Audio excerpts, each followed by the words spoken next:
Welcome to the not fancy but punch you in the face, shocking, amazing math show. And your boy Will here with Grassman Real Estate, and I'm dumbfounded because, confession, I'm not a mathematician. I'm an amateur in some ways at math, in a way. But I have been digging into the math side of a question that has just been eating away at me. I was sitting down with some buyers that I'm working with recently, and I said something, and I was like shocked at what came out of my mouth. I said, "Yeah, guys, I would encourage you to put less down," because they were kind of like presenting the idea of like, hey, well, we can probably scrimp and save and come up with this, but we know we have access to this. I'm like, oh, that's awesome. 5% down loan with no PMI, that's awesome. I would actually say that's a better call than a 20% down or 25% down loan. And as mutual Dave Ramsey man people, we all looked at each other like, oh, did he just say that? And I was like, oh, yes, I did. And I mean it. I think it's true. And then the logic is it's a hedge against inflation. And you're just less at risk because here's the deal. It's 2021. Let's rewind a year ago. You're sitting there with a $500,000 house that you paid cash for, and you lose your job. Does that $500,000 in an illiquid piggy bank, does that help you?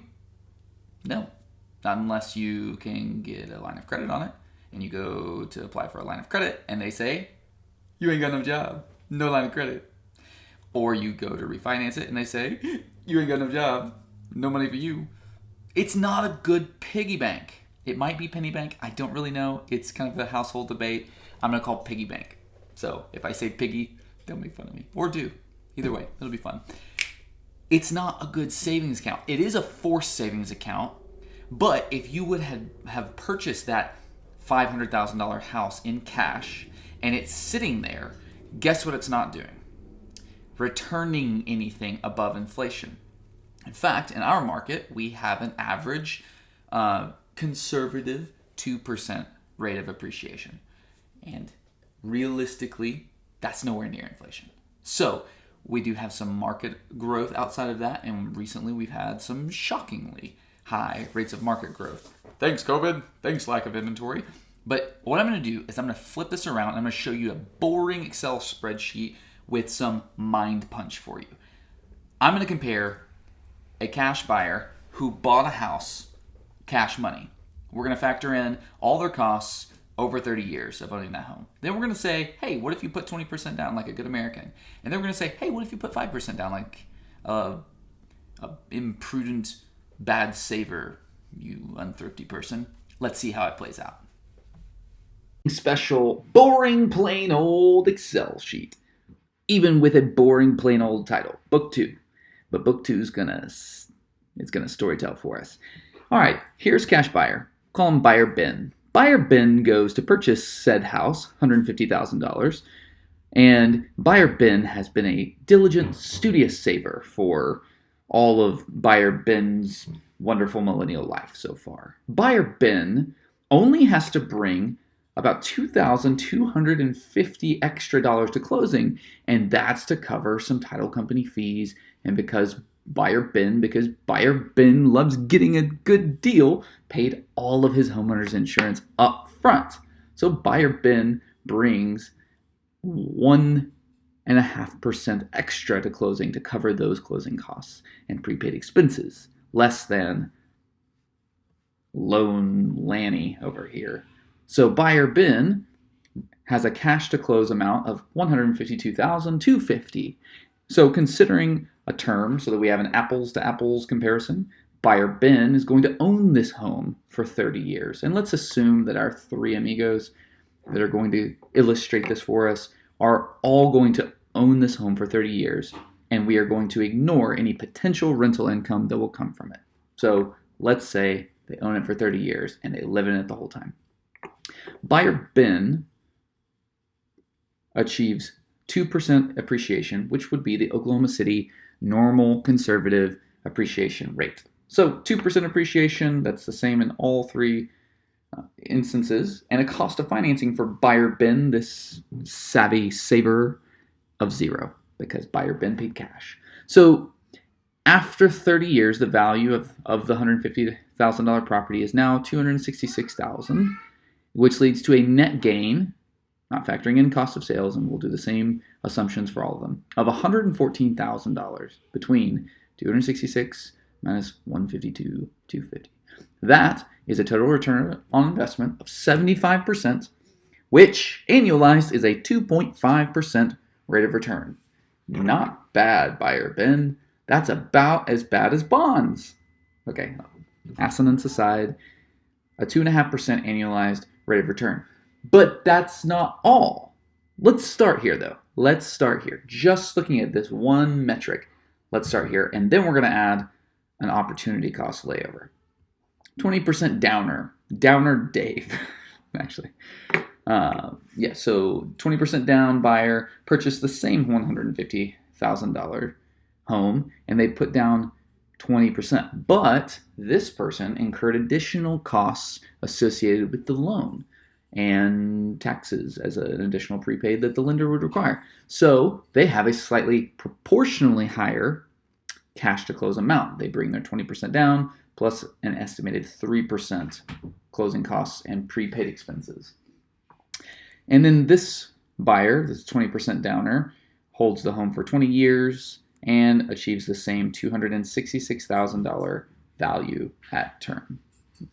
And the cost of this person's financing was a total whopping $73,987. So that's expensive. That is money that diligent Dave, buyer Ben, did not pay. That's $74,000. That's a ton of money, and objectively, like that is a good amount of money. Let's look at the numbers though. From the sale, there's a net gain of $192,000.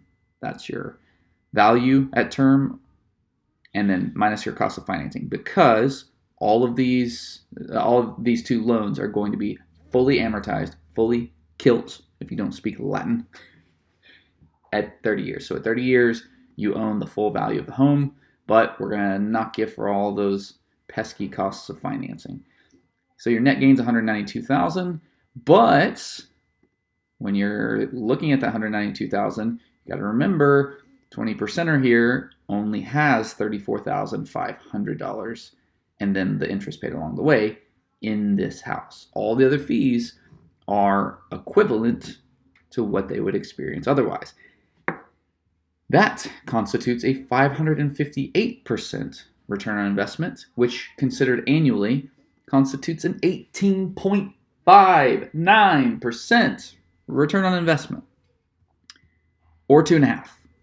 Bonds, or actually decent forced savings account. Well, not to play in hyperbole, but let's look at 5%. 5% Phoebe over here. 5% Phoebe bought this same $150,000 home using a 5% down loan product. It's a 95% loan to value conventional loan at today's rates. All these are factored off of 3.5% interest, by the way. So at today's rates, that'd be at least a 3.5% interest rate, but probably better. But bringing 3% towards closing costs and prepaid expenses, assuming a 30-year term, same value at the closing, but $87,859 in financing over the life of the loan. So that leads to $178,516 netted from the sale, but compared to the $12,000 in, that's a 1,488% return on investment, or an annualized darn near 50% ROI. So simply from a return on investment standpoint, if you got to live somewhere and you're thinking through these lenses, you might think that cash is king, but cash is also a paltry return. Not to mention that you lose your hedge against inflation that the loan builds in nicely. So you can have a 2.5% return on investment, an 18.6%, or a 49.6%. But you know what? Buyer bin here didn't do one other thing. They didn't do anything else with this money. They didn't take their $150,000 and invest it in anything. So let's ding Diligent Dave here. Let's bop Buyer bin and say, what opportunity cost did Buyer bin forego? Okay, well, let's assume that the cash that was not used for the down payment or for the purchase by the other buyers was deployed and achieved a 5% annualized rate of return.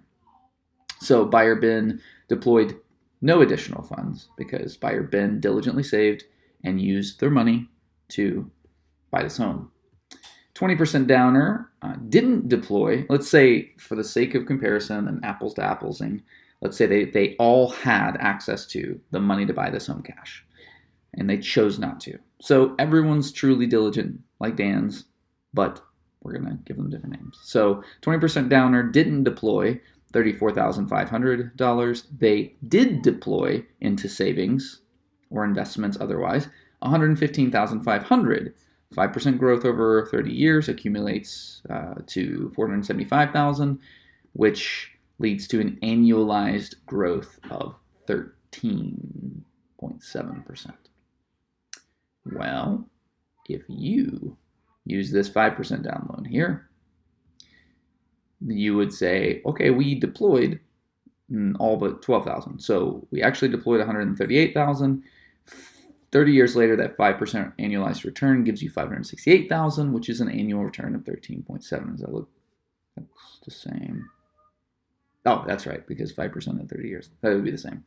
So looking at the total rate of return, cash comes in with a total rate of return possible from $150,000 of 2.5%, and 20% down leads to a 32.3%, and 5% down leads to a 63.31%.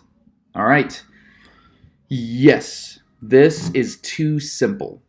You would also want to factor in here, what advantages does owning property give you tax-wise? Is the interest deductible? Now, this is going to have some nuance with the increased standard deduction, and that's going to mess with the number of people that have been itemizing their deductions over the past few years.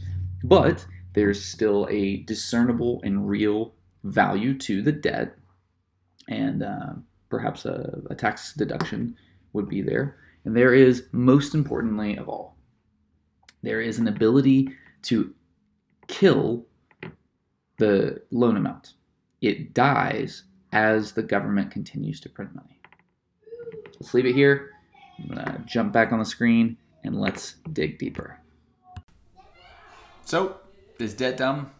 Well, I can guarantee it's not as simple as this. There is more to be considered, like variability in life. If you value predictable personal needs for income, then that's a major reason why owning your property in cash could be valuable. And, as far as your personal home goes, if you're looking at a home that you think you legitimately might live in for 30 years and you have no ability to forecast your income, like if you think that you're highly, likely to be laid off, if you think your industry is likely to experience high vulnerability, and your personal risk tolerance and risk profile make it exceedingly beneficial to own your house outright, then achieving a bond rate of return is fitting. It's not a negative thing for all. It's just something we want to walk into eyes wide open. And as I have come out of the Dave Ramsey camp, still an avid supporter of Dave Ramsey, but acknowledging that when we say things en masse as blanket statements, they can be a little more nuanced than it would lead us to believe. And I've heard people say things like, your home's the best investment. Like, yes, but let's not justify unwise living. And by the same token, let's not esteem cash as king if it doesn't merit the title. And from what we've seen from the US government recently, all host of international governments, and what we see as the likely future for our increasingly socialistic governments and voter base, honestly, I don't think that cash can be counted on to be a stable holder of wealth. And so the idea of purchasing real assets that naturally buoy and depress with the underlying economy, not necessarily yoked to the dollar value, but the dollar value rises and falls with the underlying economy. I like that anyways. It's the same idea as owning precious metals, owning anything that you can use. It has a utility that defines its value, not necessarily it's valuable because of a fiat pronouncement of this is worth this because I say it is.